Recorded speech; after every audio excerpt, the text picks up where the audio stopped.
अस्सलाम वालेकुम dear student, मैं हूँ कासिम हटक। आप देख रहे हो मेरे YouTube channel biology teacher Qasim के टीके। आज के chapter number second year biology के chapter number 23 chromosome in DNA के साथ हाजिर हूँ। म्यूटेशन के हवाले से मैं आपको बात करूँगा। सबसे पहले मैं म्यूटेशन पर आपकी कंसेप्ट क्लियर करने के लिए बहुत सारे स्टूडेंट ने ये भी मुझसे पूछा है कि म्यूटेशन और एवोल्यूशन के दरमियान क्या फ़र्क है। तो म्यूटेशन भी एक चेंज है जबकि इवोल्यूशन भी एक चेंज है, तो इन दोनों के दरमियान क्या फर्क है। डियर स्टूडेंट, म्यूटेशन ऐसा चेंज है जो कि रैपिड चेंज है, ठीक है ना, जबकि इवोल्यूशन क्या है, वो ग्रेजुअल चेंज है, आहिस्ता आहिस्ता से होता है। दूसरी बात, म्यूटेशन डिसकंटिन्यूअस चेंज है जबकि इवोल्यूशन कंटिन्यूअस चेंज है। म्यूटेशन किसी भी पॉपुलेशन के जीनोटाइप में परमानेंट चेंज काज करती है, जबकि इवोल्यूशन में किसी भी जीनोटाइप, किसी भी ऑर्गेनिज्म की जीनोटाइप को परमानेंटली चेंज नहीं करती, ठीक है ना। म्यूटेशन का चेंज क्या है, ये on the basis of gene होता है, on the basis of sudden change of DNA की स्ट्रक्चर की वजह से होता है, जबकि इवोल्यूशन का चेंज एनवायरमेंटल फैक्टर के साथ की वजह से होता है। तो ये इन को मैं एवोल्यूशन और म्यूटेशन को मैं समेटती हुई अब मैं जी आपको आगे ले जाने जा रहा हूँ कि म्यूटेशन अब क्या है। ये तो इसके दरमियान डिफरेंट है। तो जी म्यूटेशन, भाई देखो, आपको पता है कि डीएनए के अंदर न्यूक्लियोटाइड होते हैं। अब डीएनए का यूनिट क्या है, न्यूक्लियोटाइड। अब आपको ये भी पता है कि डीएनए के अंदर 4 न्यूक्लियोटाइड होते हैं, एडेनिन, थायमीन, साइटोसिन और ग्वानिन। अब ये न्यूक्लियोटाइड प्यूरिन और पायरामाइडिन एक दूसरे के साथ अटैच है, ठीक है ना। अब ये न्यूक्लियोटाइड जो ख्वा एडेनिन की शक्ल में हो, ख्वा थायमीन की शक्ल में हो, ख्वा ग्वानिन की शक्ल में हो, ख्वा एडेनिन की शक्ल में हो, ये सारे साइटोसिन की शक्ल में, ये सारे एक दूसरे के साथ वीक हाइड्रोजन बॉन्ड के जरिए अटैच है, एक बात। अब दूसरी बात ये है कि ये ही न्यूक्लियोटाइड तीन तीन बेसिस मिलकर, ट्रिपलेट कोडान सिस्टम मिलकर क्या बनाते हैं, कोड बनाते हैं। यहां तक तो हम क्लियर है। इससे आगे अब हम जा रहे हैं। तो जी मैं आपको यहां पर एक खूबसूरत डायग्राम, छोटा सा, ये मिसाल के तौर पर हमारे साथ एक डीएनए का स्ट्रक्चर है। इसमें जी यहाँ पर क्या है, एक जीन है। अब इस जीन के अंदर क्या है, एक कोडान हो, एक कोड होगा, मिसाल के तौर पर ATA, ये एक कोड है। अब ये नाइट्रोजीनियस बेसिस है, ठीक है ना। म्यूटेशन किसे कहते हैं, डीएनए के अंदर जो डीएनए का न्यूक्लियोटाइड का जो सीक्वेंस है उसमें सडन चेंज आ जाए, किसी वजह से भी चेंज आ जाए, तो उस चेंज डीएनए की इस चेंज को, सडन चेंज को, जो नेक्स्ट जनरेशन में भी या इसके बाद जो जनरेशन है उसमें यही चेंज आपको नजर आए, यानी हेरिटेबल चेंज हो और इस ऑर्गेनिज्म की जीनोटाइप को भी परमानेंटली क्या कर ले, चेंज कर ले, तो फिर हम इसको क्या कहते हैं कि this is called mutation. Simple अंदाज में मैंने आपको कहा है कि sudden change in the structure of DNA is called mutation. Sudden change, sudden heritable change in the structure of DNA is called mutation. अब क्लियर हो गया। म्यूटेशन के लिए जो एजेंट म्यूटेशन काज करते हैं वो फिजिकल भी हो सकते हैं और केमिकल भी हो सकते हैं। The agent which cause mutation is called mutagen. Mutagen.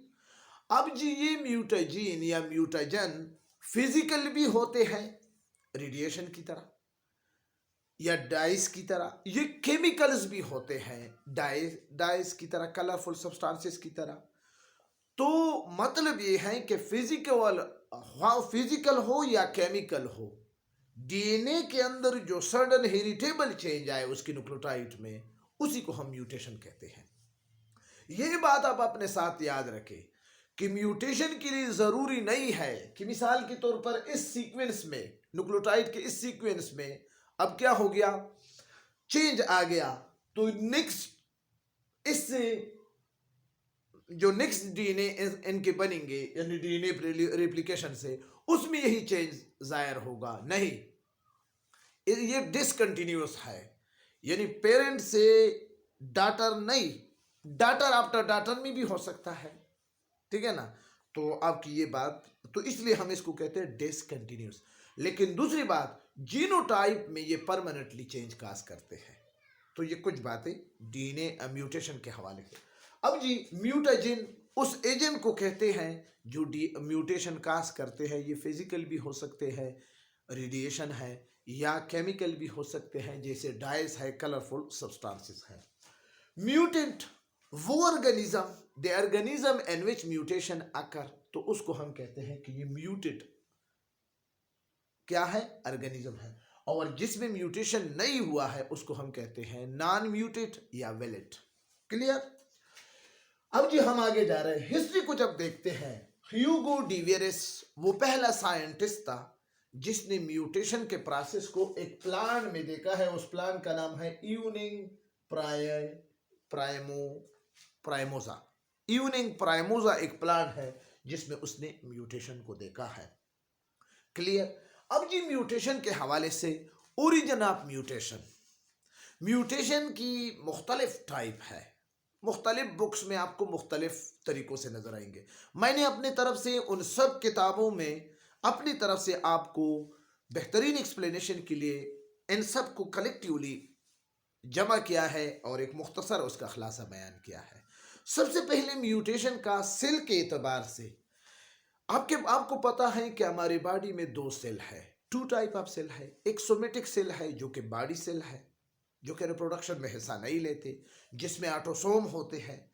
और एक है जर्म सेल, वो सेल होते हैं जो कि सेक्स सेल इसको कहा जाता है, जो कि सेल में जो कि सेक्स में हिस्सा लेते हैं।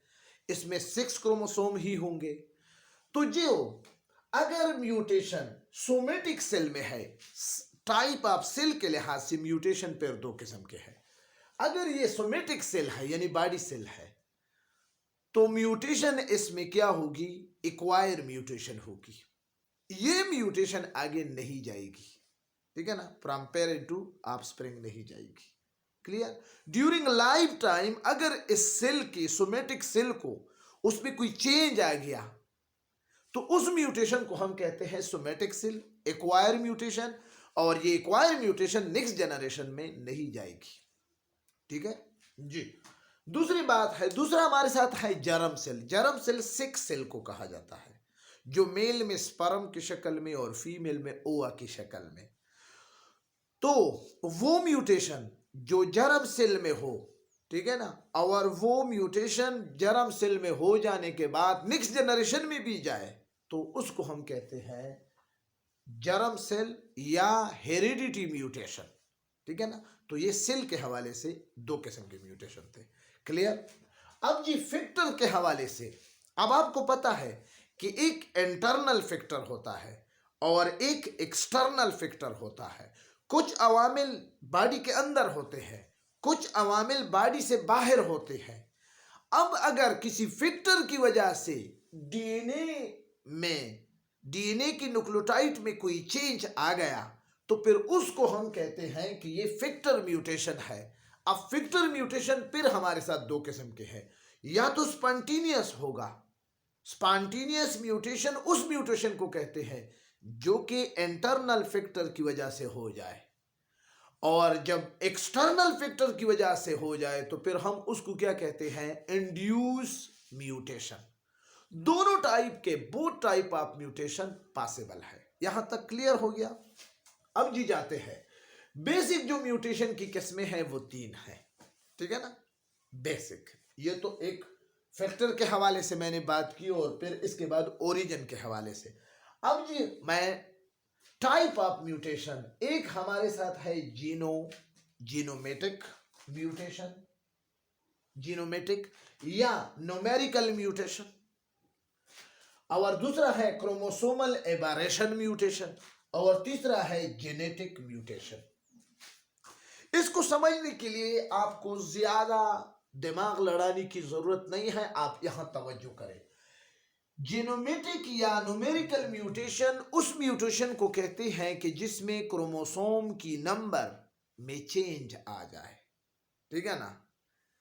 एक क्रोमोसोम कम हो जाए या सेट ऑफ क्रोमोसोम मुकम्मल तौर पर कम हो जाए, तो उस म्यूटेशन को फिर हम कहते हैं कि ये जीनोमेटिक म्यूटेशन है या क्रोमोसोम या न्यूमेरिकल म्यूटेशन है। मिसाल के तौर पर हमारे बॉडी के अंदर क्या है, 46 क्रोमोसोम है, अब किसी वजह से 47 हो गया, तो ये क्या है, जीनोमेटिक म्यूटेशन है। क्लियर। अब मैंने आपके सामने एक सेल ड्रा किया, मिसाल के तौर पर इस सेल के अंदर 4 क्रोमोसोम है। आपको पता है कि क्रोमोसोम जोड़ों जोड़ों की शक्ल में होते। अब जी इसके क्रोमोसोम नंबर 1 से एक क्रोमोसोम लॉस हो गया, तो ऐसे म्यूटेशन को फिर हम क्या कहते हैं, जीनोमेटिक या न्यूमेरिकल क्रोमोसोम म्यूटेशन। क्लियर। अब जी मैं आगे जाता हूं, ये तो समझ आ गया। दूसरा है क्रोमोसोमल एबरेशन, इसमें क्रोमोसोम की नंबर में जो चेंज आ जाती है तो उसको हम कहते हैं जेनोमेटिक। जब क्रोमोसोम की स्ट्रक्चर में यानी with respect of structure of chromosome जो चेंज आ जाए, मिसाल के तौर पर सेंट्रोमियर में कोई चेंज आ जाए, या क्रोमोसोम में आपको पता है कि ये मिसाल के तौर पर हमारे साथ क्रोमोसोम है, ये क्रोमेटाइड है और ये सेंट्रोमियर है। इससे पहले मैं क्रोमोसोम पर बेहतरीन वीडियो अपलोड कर चुका हूं, आप इसी टॉपिक के डिस्क्रिप्शन लिंक्स में भी आप उस टॉपिक को आप देख सकते हैं। प्लीज आप क्रोमोसोम की अलग वीडियो मैंने आपके लिए बनाई है, प्लीज आप देखें। 30-35 मिनट की खूब डिटेल आपकी तमाम प्यास को बुझा देगी, ऐसी वीडियो है। तो जी ये हमारे साथ क्रोमोसोम है। अब जी इसका एक शेप है, आपको पता है, उस वीडियो में मैं ऑलरेडी डिस्कस कर चुका हूं सब कुछ। तो जी तो ये मिसाल के तौर पर हमारे साथ क्रोमोसोम है, इसके शेप में या पोजीशन आप इस पर, अब हर क्रोमेटाइड में तो जीन की पोजीशन है, अगर पोजीशन अब जीन चेंज हो गया या इस क्रोमोसोम की शेप चेंज हो गई, तो ऐसे म्यूटेशन को फिर हम कहते हैं क्रोमोसोमल एबरेशन म्यूटेशन, यानी यहां पर with respect of structural changes in chromosome. Genetic mutation को हम पॉइंट म्यूटेशन कहते हैं, खालिसतन किसी स्मॉल पार्ट यानी जीन में जब म्यूटेशन हो जाए, यहां पर जीन की पोजीशन, जीन की शेप, जीन की लोकेशन, जीन में जो क्रोमोसोम के अंदर, अब देखो क्रोमोसोम के अंदर डीएनए है, डीएनए के अंदर फिर जीन है। अब अगर जीन में किसी किस्म की भी कोई म्यूटेशन हो जाती है तो फिर हम उसको कहते हैं कि ये जेनेटिक म्यूटेशन है। इसको आपके कोर्स में पॉइंट म्यूटेशन का नाम दिया गया है, ठीक है ना। ये तो हो गया हमारे साथ 3। अब जी मैं बारी बारी एक को पढ़ने जा रहा हूं। जीनोमेटिक या न्यूमेरिकल म्यूटेशन वो म्यूटेशन है जिसमें क्रोमोसोम की नंबर कम या ज्यादा हो जाए, तो फिर हम इसको कहते हैं जीनोमेटिक न्यूमेरिकल म्यूटेशन। अगर कम, अब जी फिर हमारे साथ 2 है, एक हमारे साथ एन्यूप्लाइडी है और दूसरा है यूप्लाइडी।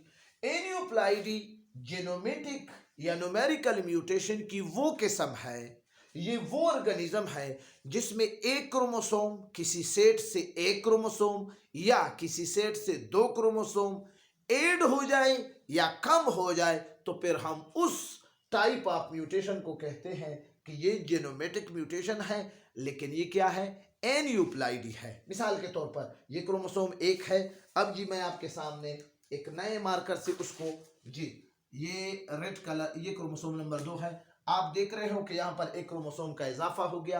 अब इसको हम क्या कहते हैं कि ये क्या है, एन्यूप्लाइडी है। एन्यूप्लाइडी में ये क्या है, यहाँ पर क्रोमोसोम इंक्रीज हो गया तो ये हाइपरप्लाइडी है, ठीक है। अब जब एन्यूप्लाइडी में मिसाल के तौर पर ये क्रोमोसोम डी है, इस क्रोमोसोम 2 का जी एक ही क्रोमोसोम लॉस हो जाए, तो फिर हम इसको क्या कहते हैं कि यहाँ पर एन्यूप्लाइडी में क्रोमोसोम डिक्रीज हो गया, और इस कंडीशन को फिर एन्यूप्लाइडी में हम किस नाम से पुकारते हैं, हाइपोप्लाइडी। क्लियर। अब जी यहां पर ट्राइसोमी का भी कंडीशन, मिसाल के तौर पर क्रोमोसोम नंबर 1 में एक क्रोमोसोम इजाफा हो गया, ठीक है ना, ये ज्यादा हो गया। अब क्या हो गया, इसको, इस कंडीशन को हम क्या कहते हैं, ट्राइसोमी। ये ट्राइसोमी का जो कंडीशन है ये आपके इस चैप्टर के आखिर में डाउन सिंड्रोम, लाइनफिल्टर सिंड्रोम और टर्नर सिंड्रोम ये सब ये काज करते हैं, ठीक है ना, वो इंशाल्लाह बाद में देखेंगे। क्लियर। अब जो यूप्लाइडी, अगर क्रोमोसोम का पूरा सेट, पूरा का पूरा सेट उसमें क्या हो गया, चेंज आ गया। मिसाल के तौर पर एक डिप्लाइड सेट है, ठीक है ना, जिसमें 46 क्रोमोसोम है, यानी ये मिसाल के तौर पर हमारे साथ ये 2n है, 2n है।